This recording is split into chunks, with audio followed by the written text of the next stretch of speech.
Estamos no terceiro domingo da Quaresma. A primeira leitura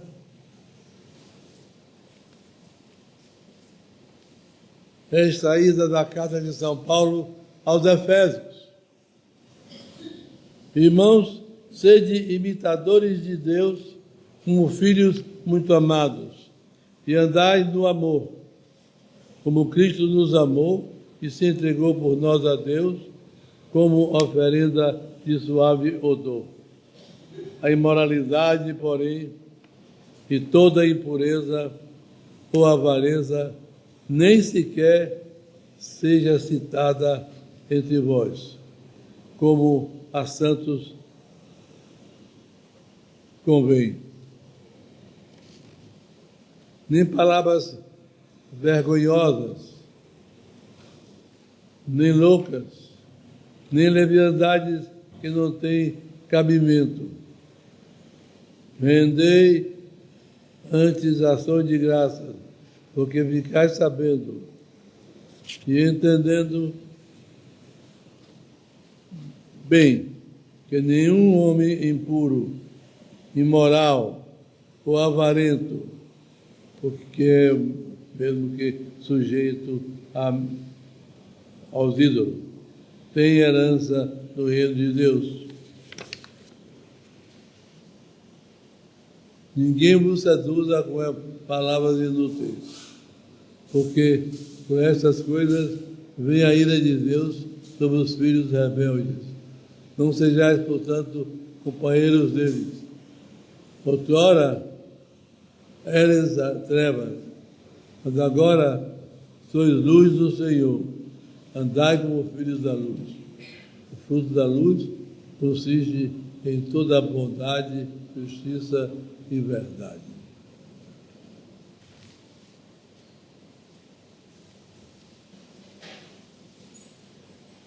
Observem bem a profunda diferença, meus caríssimos irmãos, que deve existir entre a vida de um católico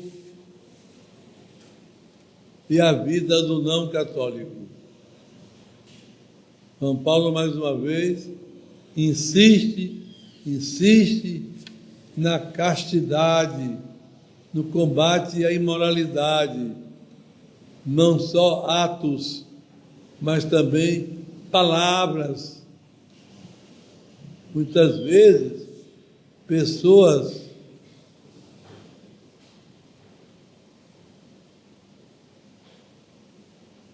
se permitem piadas imorais, histórias indecentes,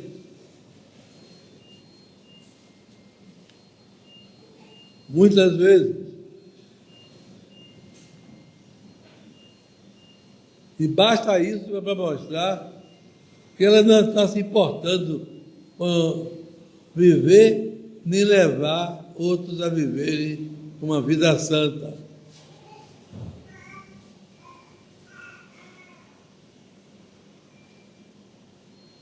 E olhe que às vezes a gente vê pessoas que nem a gente imagina que sejam capazes de viver uma vida assim, com essas conversas indecentes, com essas imoralidades,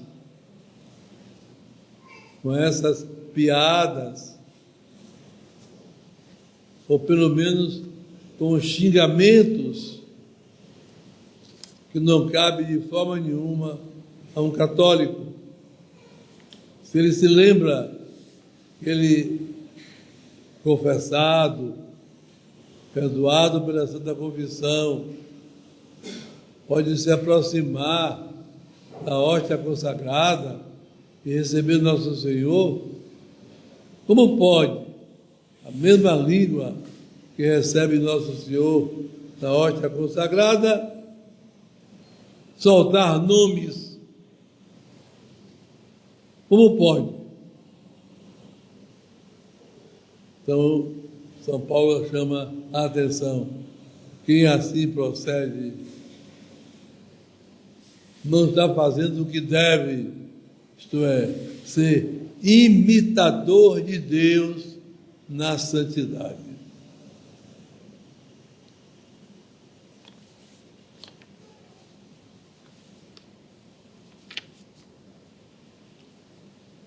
O Evangelho segundo São Lucas. Naquele tempo expulsou Jesus um demônio, e este demônio era mudo. E tendo lançado fora aquele demônio, o mudo começou a falar, e as multidões ficaram admiradas. Alguns dos que viam aquilo disseram: é por força de Belzebu, príncipe dos demônios, que ele expulsa os demônios. Outros, para tentar Jesus, pediam que ele desse um sinal do céu, um milagre bem grandioso. Mas, conhecendo os seus pensamentos, Jesus lhes disse: todo reino dividido em si mesmo será destruído, e uma casa cairá sobre a outra.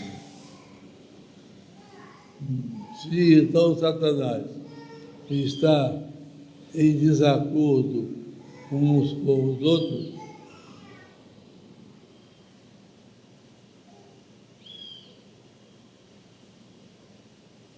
como poderá permanecer forte o seu reino? Dizeis que é por força de Belzebu que eu expulso os demônios. Ora, se é por Belzebu que eu expulso os demônios, vossos filhos, por quem os expulsam? Porque nós sabemos, no tempo de Jesus havia os exorcistas, eram pessoas do povo que desempenhavam esse papel.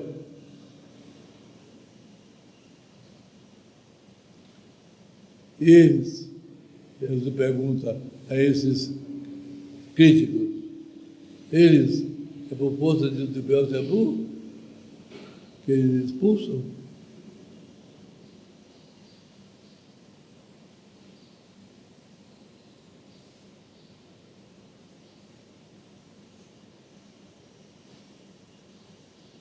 Todo reino dividido em si mesmo será destruído e uma casa cairá sobre outra. Se então Satanás está em desacordo entre si, como subsistirá seu reino? Dizeis que é por Belzebu que eu expulso os demônios. Se é por Belzebu que eu expulso os demônios, vossos filhos, por quem expulsam? Por isso, eles próprios serão vossos juízes. Mas, se é pelo dedo de Deus que eu expulso os demônios, é evidente que chegou para vós o reino de Deus. Quando um poderoso guarda armado a entrada de sua casa, tudo que possui fica em paz. Mas quando chegar outro mais forte do que ele e o vencer, tirará dele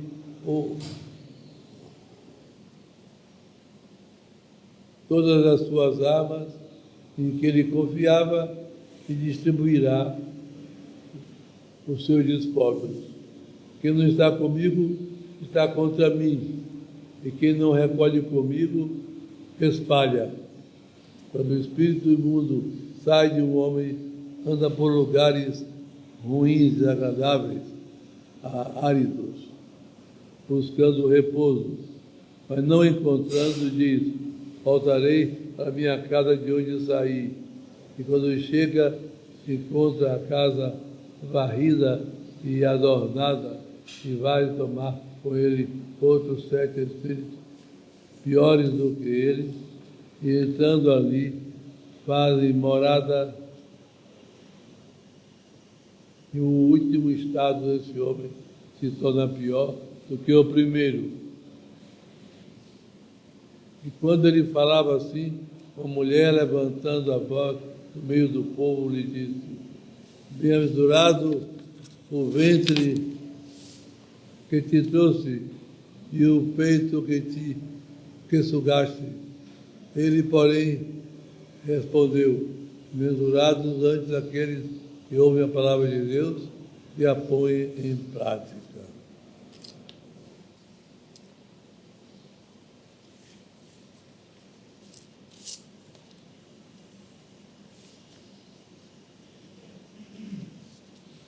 Tanto São Lucas como São Mateus e São Marcos contam este milagre de Jesus de expulsar o demônio que fazia aquele homem ficar mudo.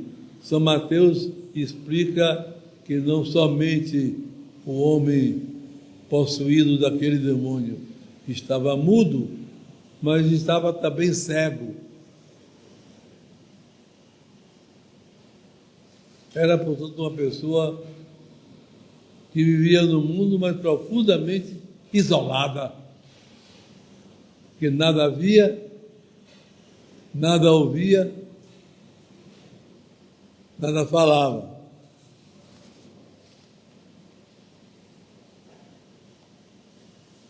Jesus então expulsa o demônio, aquele demônio, e o homem fica bom. Começa a falar,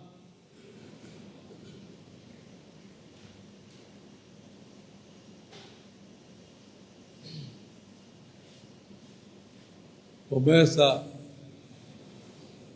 a ouvir, começa a ver.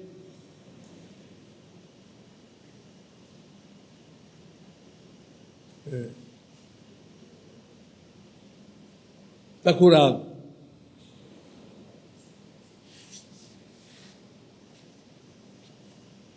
Nenhum dos três evangelistas que contam esse fato indica em que região da Palestina estava Jesus quando ele fez esse milagre.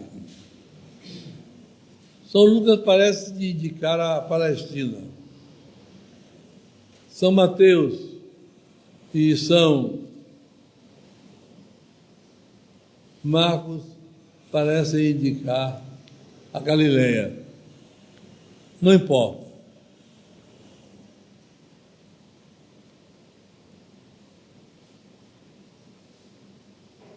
O fato é que também eles contam que fariseus e outros líderes israelitas, e isso aconteceu outras vezes, saíram de Jerusalém para ir onde Jesus estava, para atrapalhar. E na hora que veio Jesus expulsando o demônio e o homem ficando curado da cegueira, da surdez, da mudez, diz: é por força de Belzebu, o príncipe dos demônios, que ele opera isso. Jesus então lembra que entre eles, judeus, havia uns exorcistas e pergunta: os exorcistas que vocês têm por aí, expulsa o demônio por força de Belzebu? É de Deus ou Belzebu?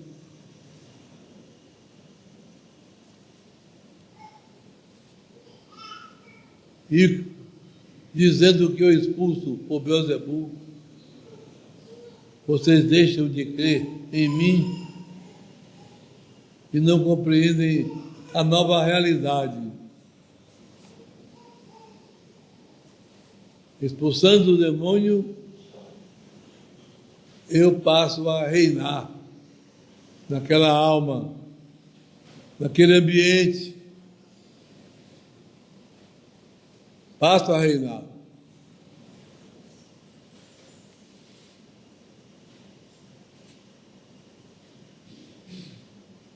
E ele faz uma comparação. Quando alguém mora numa casa cheia de arma, cheia de gente para ajudar, consegue vencer os inimigos que tentam entrar na casa para roubar. Porém, diz Jesus, se vem um que é mais forte do que ele, expulsa-o e consegue dominar tudo. É uma comparação se referindo justamente ao demônio, que é o forte, e ele, que é o mais forte, e que vem, expulsa o demônio e passa a conquistar aquela casa. Aquela casa aí é a alma da gente. A pessoa pode estar no pior estado de pecado. Se ela se arrepende sinceramente, profundamente, ela pode adquirir de Deus graças enormes e se tornar até um grande santo. Ainda esta semana, há 3 dias atrás, nós celebramos a festa dos 40 mártires de Sebaste. O imperador romano tinha proibido que os soldados fossem católicos. E qualquer um que não deixasse o catolicismo para adorar os deuses falsos dele, deveria ser morto. Então, o exército descobriu que entre os melhores soldados havia 40 de várias nações, 40 valentes que disseram que não deixariam o catolicismo. E então foram condenados à morte. E que morte o imperador inventou? Foi na Armênia isso, onde o inverno é muito rigoroso. E eles foram desnudados, tiraram a roupa deles completamente, jogaram num lago que estava quase gelo puro, de tanto frio que fazia naquele dia, para eles morrerem ali, gelados. E para eles caírem na tentação de abandonar a religião verdadeira, a religião católica, e passarem para a religião pagã,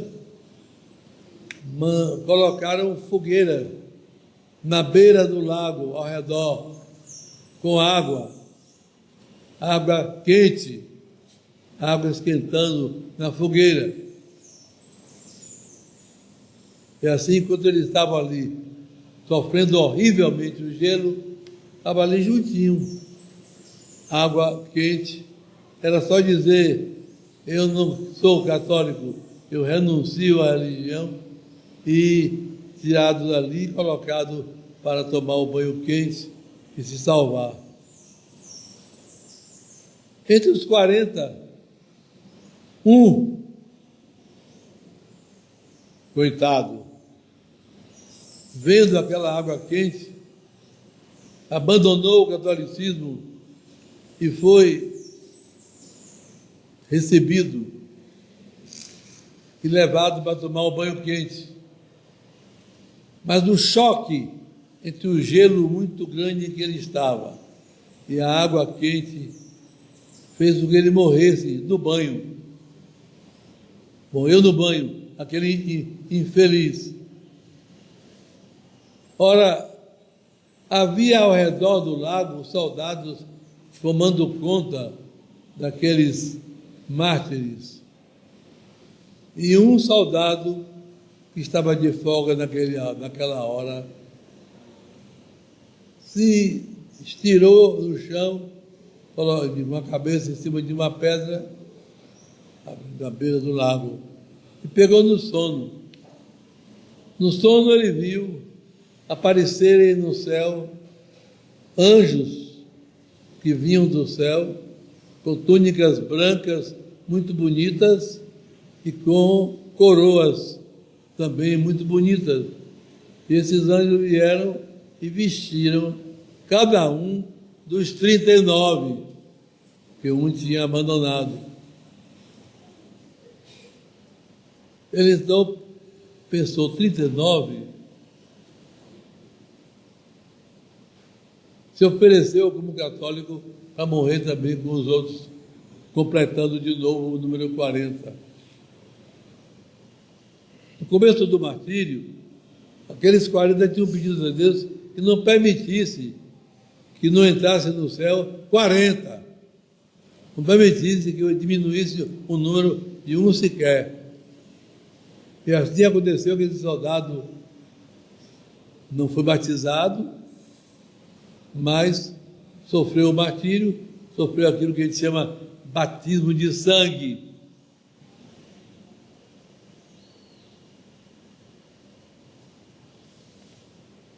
E é mártir. São 40.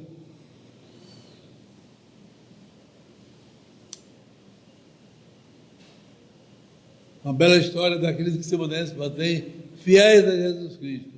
No entanto, esse soldado era o quê? Era um pagão, um mundano, um pecador.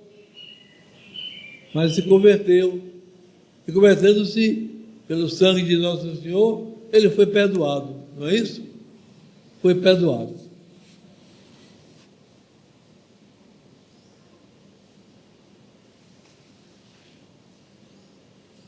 Aí outro grupo de inimigos que estavam ali para atrapalhar, disseram que Jesus então fizesse um milagre bem grande, milagre do céu, que descesse do céu. Ora, Jesus não ia atender ao capricho de um ou de outro. E não é a diferença de milagre que vai diminuir a confiança que temos em Deus. Maior ou menor milagre, ele é de um Deus que pode tudo e basta um.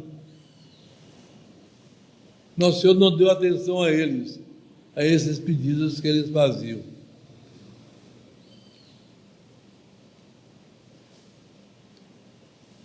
Estava assim o ambiente, com muita gente crendo em Jesus Cristo,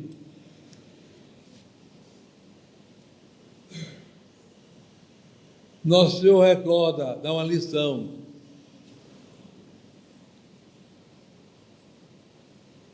Quando o espírito demoníaco, o espírito imundo, sai de uma pessoa,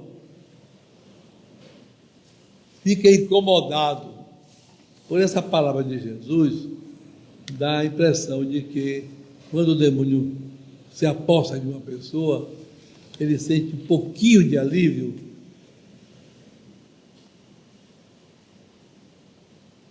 E andando por ali, incomodado, ousado como ele é, ele diz: vou voltar para minha casa. A casa dele é aquela alma que ele invadiu, não é dele nada. Vou voltar para minha casa, de onde eu saí. Mas vai buscar outros demônios, 7 piores do que ele, e os 8 entram naquela pessoa, e o estado daquela pessoa se torna pior do que antes. O que ele não quer ensinar com isso? Que todo aquele que deixa o pecado, que se converte, que vive a vida santa e volta ao pecado, não vai ficar como era antes, vai ficar pior. Sempre vai ficar pior, mais dependente ainda do demônio e mais capaz de pecados. Que não nos esqueçamos disso. E enquanto Nosso Senhor ensinava essas maravilhas ao povo, uma mulher que estava ali gritou alto, virando-se para Jesus: bem-aventurado o ventre que te carregou pequenininho, e o peito que lhe deu leite. Então Jesus disse antes: bem-aventurados os que ouvem a palavra de Deus e a praticam. O texto fica parecendo que Nosso Senhor diminui Nossa Senhora, não é? É uma impressão por causa da tradução. Em grego, em que foi escrito o Evangelho, há uma palavra, menon, que significa que, ao ouvir aquela palavra, Jesus disse assim: isso é verdade, porém, maior aquele que ouve a palavra de Deus e a pratica. Evidentemente que a primeira pessoa elogiada ali era a Nossa Senhora mesmo. Porque se ela se tornou depois mãe de Deus, é porque ela já vinha praticando perfeitamente a vontade de Deus. Ela ouvia a palavra de Deus e a colocava em prática. De maneira que é um louvor a Nossa Senhora. E aquela mulher foi a primeira, não é? Que através dos séculos haveriam de louvar Nossa Senhora de tantas maneiras, tão variadas, não é? E às vezes correspondidas pelo céu com milagres, como aquele ocorrido por São Bernardo, quando morava em um mosteiro na Bélgica, e no claustro do mosteiro havia uma imagem muito bonita de Nossa Senhora, e São Bernardo sempre que passava dizia: Ave Maria. De certo tempo em diante, quando ele dizia Ave Maria, a imagem se animava e dizia: Ave Bernardo. Nossa Senhora respondia, não é? Como quem diz: bom dia, o outro: bom dia.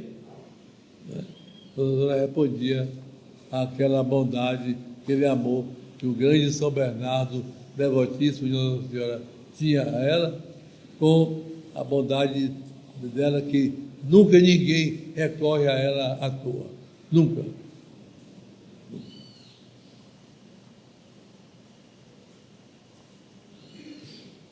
Fixemos bem as lições de hoje, são muitas e proveitosas. Eu lhes quero chamar a atenção para a primeira de todas de São Paulo. Praticar a castidade. Os católicos casados praticarem a castidade dos casados. Os solteiros praticarem a castidade mais exigente ainda dos solteiros.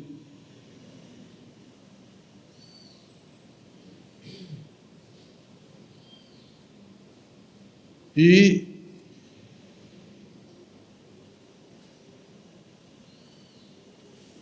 vivendo na vida consagrada a Deus, religiosa, mais ainda. Termino vos contando uma história ocorrida na Espanha, há alguns séculos atrás. Já vos contei há algum tempo, não sei se estavam aqui, todos não estavam. Era um nobre que tinha um amigo militar. Mas esse amigo, embora tivesse relação com esse nobre, era um homem de vida devassa, um homem que não conseguia guardar a castidade, vivia atrás de mulheres pecadoras para pecar. E se conta, fato verdadeiro, que este homem, passando por uma cidade de madrugada, viu de uma janela de uma casa uma moça chamando para que ele fosse pecar com ela. E ele entrou na casa, subiu para o andar superior e pecou com ela. Ainda de madrugada, ele deixou a casa e voltou, foi para a casa dele. Mas ao chegar em casa, ele notou que tinha esquecido no quarto do pecado a espada dele, porque ele sempre andava.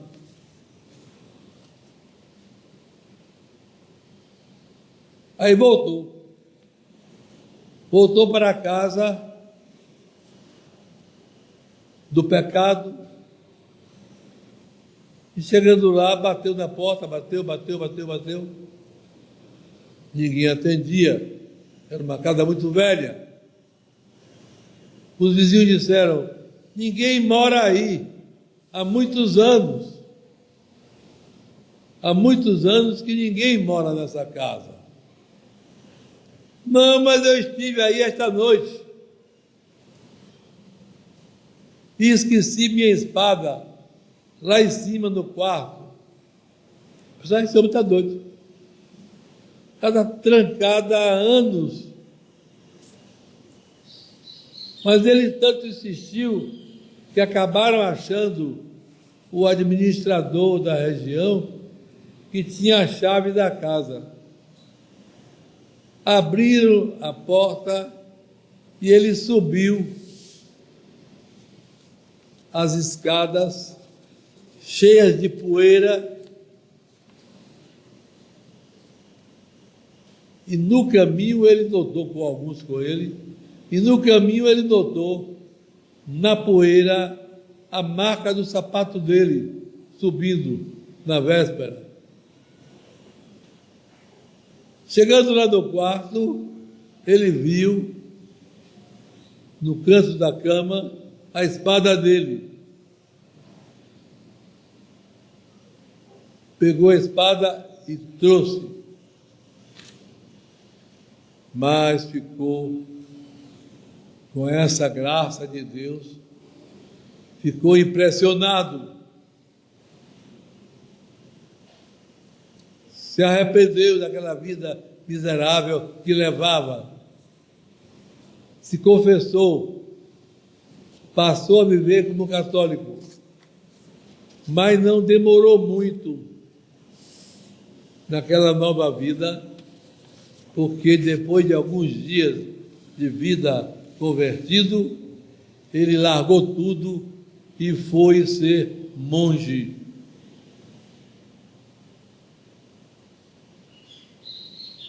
Onde viveu até a morte. Isso é um fato verdadeiro. Foi um milagre. Foi um milagre. Ele julgou que pecou, não é? De fato, ele pecou na consciência dele, mas ali não devia ser moça nenhuma, devia ser o demônio disfarçado, coisa horrível. Devia ser o demônio disfarçado. O demônio está muito mais presente ao nosso redor, por aí afora, do que a gente pensa. Muito mais presente do que a gente pensa. E é necessário viver com Deus. Por isso, vida santa, vida honesta, nada de ambição de riqueza, perfeita castidade para alcançar a própria salvação.